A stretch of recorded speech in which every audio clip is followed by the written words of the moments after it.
नमस्ते, वंदे मातरम। आप सभी का चिकित्सा क्रांति के इस अभियान में स्वागत है। मैं दीपक आर्य आप सभी के बीच में एक और नए अनुभव को लेकर के आया हूं। तो ईश्वर सिंह जी हैं, उनकी धर्मपत्नी 3 माह से गर्भवती हैं। तो उनकी पत्नी को 10 से 15 दिनों से लगातार बहुत ही ज़्यादा उल्टियाँ हो रही थी। तो ईश्वर सिंह जी ने हमसे संपर्क किया। ईश्वर सिंह जी स्वस्थ समृद्ध परिवार स्वस्थ समृद्ध वैदिक भारत अभियान से हमसे जुड़े हुए हैं। तो उनकी पत्नी को जब ये समस्या आई तो जब उन्होंने हमें कॉल किया, बताया कि उनकी पत्नी को 10 से 15 दिनों से लगातार उल्टी हो रही है, कुछ भी खा रहे हैं तो उल्टियाँ हो रही है, जी मिचला रहा है। तो क्या करें बताएं। तो मैंने उन्हें व्हाट्सएप के माध्यम से उपचार बताया, घरेलू उपचार बताया, जिससे कि उनकी पत्नी की उल्टियाँ एक दिन में ही पूरी तरह से ठीक हो गया। तो वह उपचार क्या है और भी बहुत सारी चीज़ें शास्त्रों के आधार पे हम गर्भावस्था की कुछ चीज़ों पे बिंदुओं पे बात करेंगे जो आपको हम बताएंगे, ठीक है, और वो उपचार भी बताएंगे। तो सबसे पहले आप उस भाई का आवाज़ सुनिए जो उनकी पत्नी को समस्या हुई थी उल्टी की। तो उन्होंने अपना अनुभव साझा किया है। सबसे पहले मैं आपको अनुभव सुनाना चाहता हूँ, उसके बाद हम इन समस्याओं पे बात करेंगे। तो सबसे पहले इस अनुभव को आप सुनिए। नमस्कार मित्रों, हमारी पत्नी 3 माह से गर्भवती है और उन्हें उल्टी की बहुत ज़्यादा समस्या हो रही थी। जैसा कि इस हालत में यह समस्या आम होती है, लेकिन उन्हें बहुत ज़्यादा हो रही थी।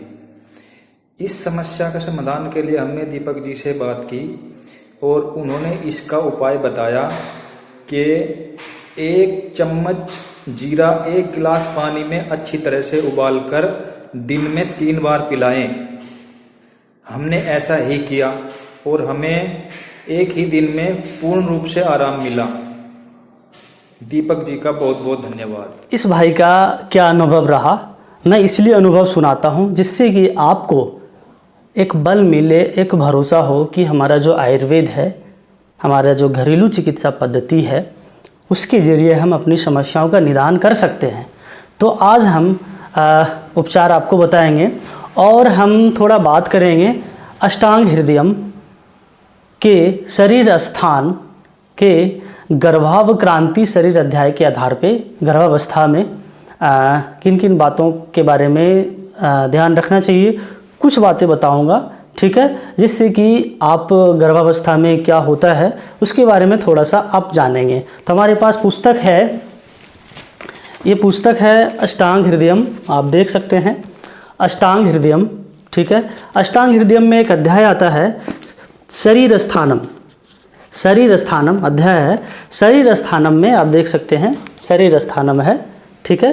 तो शरीर स्थानम में गर्भावक्रांति अध्याय है। गर्भावक्रांति अध्याय में क्या कहा गया है, क्या बताया गया है, हम इस पे कुछ बातें करते हैं जिससे कि आपको भी कुछ नॉलेज मिल सके। तो शास्त्रों में कहा गया है, इस पुस्तक में कहा गया है कि शुद्ध शुक्र अर्थात पुरुष बीज तथा शुद्ध आर्तव अर्थात स्त्री बीज के संयोग होने पर अपने पूर्व जन्मों के शुभ अथवा अशुभ कर्मों से प्रेरित जीवात्मा, जीवात्मा अर्थात जीव या इसे सत्व भी कहते हैं, जीवात्मा गर्भ का रूप धारण कर लेता है, ठीक है। यह जो अष्टांग हृदयम के शरीर स्थान के गर्भावक्रांति शरीर अध्याय में कहा गया है, ठीक है। तो ऋषियों ने कितनी बड़ी बातें कहा है, आप सोचिए, विचार कीजिए कि शुद्ध शुक्र तथा शुद्ध आर्तव के संयोग होने पर अपने पूर्व जन्मों के शुभ अथवा अशुभ कर्म, मतलब पूर्व जन्मों में एक आत्मा कैसा कार्य किया है, कैसा उनका कर्म रहा है, उसके आधार पर उसको उचित गर्भ प्रदान ईश्वर करते हैं। तो वही कह रहे हैं, शुभ अथवा अशुभ कर्मों से प्रेरित जीवात्मा, ठीक है, गर्भ का रूप धारण कर लेता है। केवल इतना सा ही कहने से हम एक जीवन की संज्ञा नहीं दे सकते कि एक शुक्र और एक आर्तव, स्त्री बीज और पुरुष बीज जब मिल जाते हैं तो एक जीवन का निर्माण हो जाता है। नहीं, इसके साथ आयुर्वेद शास्त्रों में और भी कहा गया है कि जब तक शरीर, इंद्रियां, मन और आत्मा ये सब एक नहीं हो जाते तब तक उसे हम जीवन की संज्ञा नहीं दे सकते, तब तक एक जीवन का निर्माण नहीं हो सकता। तो शुक्र बीज मतलब शुक्र जो है, पुरुष बीज जो है और स्त्री बीज, ये साथ ही शरीर, इंद्रियां, मन, आत्मा जब सब एक साथ मिलते हैं तब एक जीवन का निर्माण होता है। इसकी प्रक्रिया पूरे 9 माह तक चलती है, जो आप सभी जानते हैं। ठीक है, तो ये विज्ञान है हमारे आयुर्वेद का, हमारे ऋषियों का, हमारे वेदों का, जो वेदों से निकला हुआ आयुर्वेद है उसका ज्ञान और विज्ञान है। तो इस पे हम ज़रूर अमल करें और इस चीज़ों को याद रखें और समझें। ठीक है, तो अब हम बात करते हैं कि ईश्वर सिंह जी की जो पत्नी थी, उनको जो ये हुआ था तो उसको मैंने क्या दिया था, छोटी सी औषधि है जो घर में होता है। कभी भी किसी भी गर्भवती माता या बहनों को अगर दी उल्टी हो गर्भावस्था में, जी में चलता हो, ठीक है, क्योंकि इस समय जो क्योंकि इसकी पत्नी की जो गर्भावस्था का काल था, तीसरा महीना चल रहा था, तो तीसरे महीने में ऐसा देखते हैं कि जब तीसरा महीना आता है तो उल्टियाँ वगैरह, जी मचलना, भूख ना लगना, ठीक है, ये सब चीज़ें होता है। तो इनकी पत्नी को मैंने कहा था भैया जीरा का काढ़ा पिलाना है। 1 चम्मच जीरा 1 गिलास पानी में डाल के उबालिए, जब वो आधा बचे तो उसको पिला दीजिए। जब हल्का गुनगुना रहे या नॉर्मल भी ठंडा भी हो जाए उसके बाद पिला देना है। दिन में 1 से 2 बार इन्होंने 2-3 बार पिलाया होगा, 2 बार भी काफ़ी होता है, पिलाया होगा। तो अगले दिन भैया का कॉल आया ईश्वर सिंह जी का कि भैया पत्नी को 99% आराम हो चुका है, मतलब 100% आराम हो चुका है, पूरी तरह से ठीक है। तो अभी इनसे दोबारा ये हमसे संपर्क करेंगे, मैंने इनसे कहा है, जिससे कि गर्भावस्था में और क्या करना चाहिए, आपका संतान श्रेष्ठ हो, अच्छा हो, बलवान हो, वीर हो, उसके लिए क्या करना चाहिए, इसके बारे में मैं और भी चीज़ें बताऊंगा। आने वाले समय में हम आपको और भी चीज़ें बताएंगे कि गर्भावस्था में क्या करना चाहिए, जो शास्त्रों में वर्णन है। ठीक है, तो जीरा एक हो गया, साथ में अगर दी जीरा, ठीक है, जीरा से मैंने कर लिया। और क्या क्या कर सकते हैं अगर दी गर्भावस्था में उल्टी हो, ठीक है, जी मिचलाता हो, ठीक है, तो क्या करें। इसी तरह सौंफ काम करता है। 1 चम्मच सौंफ लीजिए, 1 गिलास पानी में डाल के उबालिए, आधा बचे छान के पी लीजिए। थोड़ा सौंफ भी वही खा भी सकते हैं। ठीक है, जीरा भी काम आता है, सौंफ भी काम आता है अगर दी गर्भावस्था में उल्टी या जी में चलता हो तो। धनिया का काढ़ा पी सकते हैं, 1 चम्मच धनिया लिया, पानी में उबाला, उसके बाद पी लिया, दिन में 1 बार 2 बार, जैसा शरीर को महसूस होता है उसके हिसाब से। ठीक है, नींबू का पानी पी सकते हैं, नींबू निचोड़ा, थोड़ा रस, आधा चम्मच 1 चम्मच, उसमें 1 गिलास पानी लिया, ठीक है, उसमें, ठीक है, घोल के उसमें थोड़ा शहद मिला दिया, ठीक है, शहद मिला के पी लिया। इसमें भी ये भी उल्टी में काम आता है और उल्टी को रोकता है गर्भावस्था में जो आते हैं। आंवले का मुरब्बा खा सकते हैं, अगर भी आपको गर्भावस्था में उल्टी होती है तो आंवले का मुरब्बा खाइए। और एक बात कि आंवले का मुरब्बा खाएंगे तो क्या होगा, पाचन भी अच्छा होगा, आपका पाचन तंत्र जो है उसमें जो गड़बड़ी आती है वो भी ठीक करता है, पाचन तंत्र अच्छा रहता है। ठीक है, और क्या करना चाहिए गर्भवती बहनों को, माताओं को, कि सुबह सुबह कभी भी झटके से ना उठें, सुबह सुबह झटके से ना उठें, जब भी उठें तो किसी चीज़ के सहारे लेकर के उठें। जैसे आप बिस्तर पे हैं, उठ रहे हैं तो किसी से सहारे, किसी को बुला लें, उससे साथ पकड़ के उठें, या दीवार के सहारे उठें। तो ये ध्यान रखना, किसी भी चीज़ के सहारे उठना है, झटके से ना उठें। झटके से उठेंगे तो शरीर क्या होगा, अनकंफर्टेबल होगा, उसके वजह से आपको क्या हो सकता है, उल्टियाँ आ सकती है। ठीक है, सुबह उठते ही रसोई में ना जाएं, क्योंकि रसोई में बहुत सारी चीज़ें होती है, मसाले होते हैं, ठीक है, कुछ सुगंधित चीज़ें भी, गंध वाली भी चीज़ें होते हैं। तो कभी कभी क्या होता है कि उसके गंध से, रसोई घर में जाने से उसके गंध से भी आपको उल्टियाँ आ सकती है। तो ये ध्यान रखना है, सुविधापूर्वक काम करना है। ठीक है, और गर्भावस्था में पानी पर्याप्त मात्रा में पिए, अच्छे से पिए, जिससे कि ये समस्याएं आपको ना हो।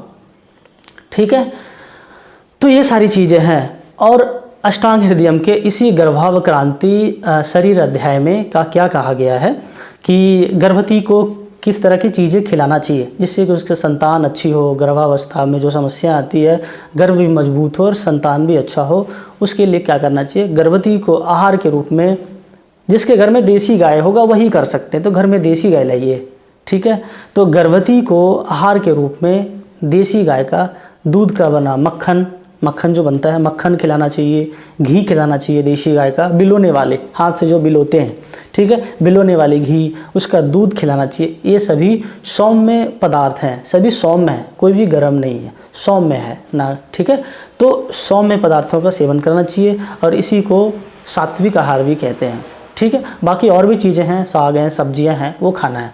तो गर्भवती को कभी भी तीक्ष्ण गुण वाले औषधि का प्रयोग नहीं करना चाहिए, उसको नहीं देना चाहिए, ठीक है। तीक्ष्ण, जो तीक्ष्ण होता है, उग्र होता है, जैसे सौंठ है, अधिक मात्रा में सौंठ भी नहीं खाना चाहिए, काली मिर्च है, लहसुन है, ये सब चीज़ें गर्भवती को नहीं देना चाहिए। सौम्य औषधि, जैसे जीरा मैंने दिया, क्या सौम्य है, ठीक है, ये उष्ण नहीं है, तीक्ष्ण नहीं है, ठीक है।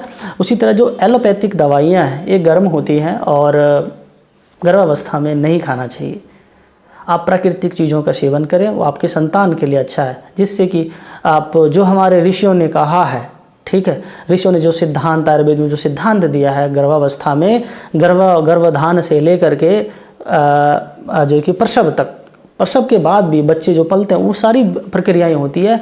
तो ये सारे गर्भधान से लेकर के प्रसव काल तक में क्या क्या करना चाहिए, पूरे गर्भावस्था में क्या क्या करना चाहिए, वो सारे विधि और विधान हमारे शास्त्रों में हैं, जिससे कि वो विधि और विधान से करने से ही हम एक श्रेष्ठ संतान इस राष्ट्र को, समाज को, मानवता के लिए दे सकते हैं। वही संतान कभी वीर शिवाजी बनते हैं, महाराणा प्रताप बनते हैं, भगत सिंह बनते हैं, चंद्रशेखर आज़ाद बनते हैं, झांसी की रानी लक्ष्मीबाई बनते हैं, महर्षि दयानंद बनते हैं, राजीव दीक्षित बनते हैं। तो सही खान पान, सही दिनचर्या एक माता का होना चाहिए, ठीक है। तो ये सारी चीज़ें करनी है। और गर्भावस्था में स्नेहन करने वाली औषधि जरूर देना चाहिए। स्नेहन मतलब इसे घी खिलाना चाहिए। स्नेहन मतलब लुब्रिकेंट शरीर में रहे। अगर लुब्रिकेंट रहेगा तो क्या होगा, प्रसव के काल में तकलीफ़ माताओं को कम होती है और प्रसव हमेशा सामान्य होता है, नॉर्मल डिलीवरी होता है। कोशिश करें बच्चों का जन्म अपने घर में ही कराएं प्रसव, जो पहले का विधि और विधान था, परंपरा था। जो बच्चे घर में पैदा होता है कभी भी चिकित्सक का दर्शन नहीं करता। जो बच्चे हॉस्पिटल में पैदा होते हैं वो दवाइयाँ और डॉक्टर का ही चक्कर लगाते रहते हैं। तो गर्भाधान और गर्भावस्था की पूरी प्रक्रिया है वो समझिए, और प्रसव कहाँ हो, कैसे हो, ये भी बहुत बड़ा महत्व रखता है कि एक संतान का जीवन कैसा होगा। ये सारी बातें ज़रूर हमें ध्यान रखना है, ठीक है। हेम्योपैथ की एक दवा आती है, उसका नाम है इपीकॉक, ठीक है, IPECACUNHA। इपीकॉक 30 पावर या 200 पावर की, ठीक है। इसकी 2-2 बूंद दीप पे 2 से 3 बार ले सकते हैं अगर उल्टी आ रहा हो तो। और यह दवा हेम्योपैथ के चिकित्सक के पूछ के लेना है। ये आपकी जानकारी के लिए बता दिया। कभी कोई भी चीज़ें नहीं है तो हेम्योपैथ की इपीकॉक और भी दवा आती है, ठीक है। सीपिया नाम की भी दवा गर्भावस्था में काम आता है। तो लेकिन ये दवा जो मैं बता रहा हूँ पूछ के लीजिएगा, आपकी जानकारी के लिए मैंने बता दिया। व्यक्तिगत जीवन में मैं अध्ययन करता हूँ, हमारे परिवार में कभी किसी को कुछ हो जाता है तो मैं परिवार में देता हूँ, बताता हूँ, तो वो अनुभव आपसे बता रहा हूँ। तो ये भी दवा नाम याद रख सकते हैं।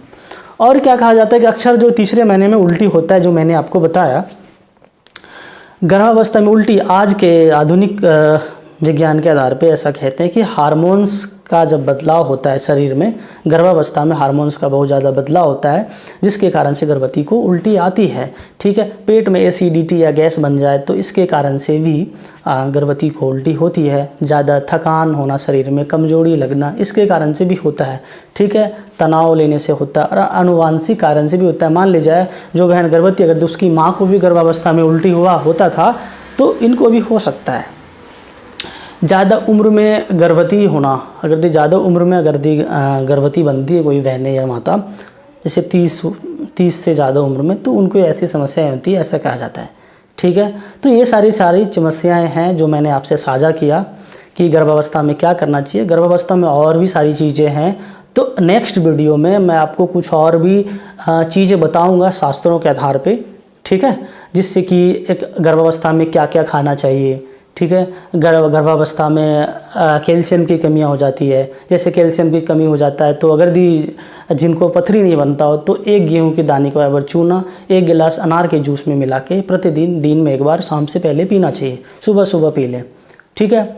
मुलेठी आधा से 1 चम्मच, आधे गिलास दूध, आधे गिलास पानी, दोनों को मिलाइए कि उसके बाद मुलेठी का पाउडर डालिए, उसके बाद मिला के उबालिए। जब पानी जल जाए, केवल दूध बच जाए, तो उसमें मिश्री मिला के, देसी गाय का घी मिला करके दिन में 2 बार पीना चाहिए पूरे गर्भावस्था के काल में।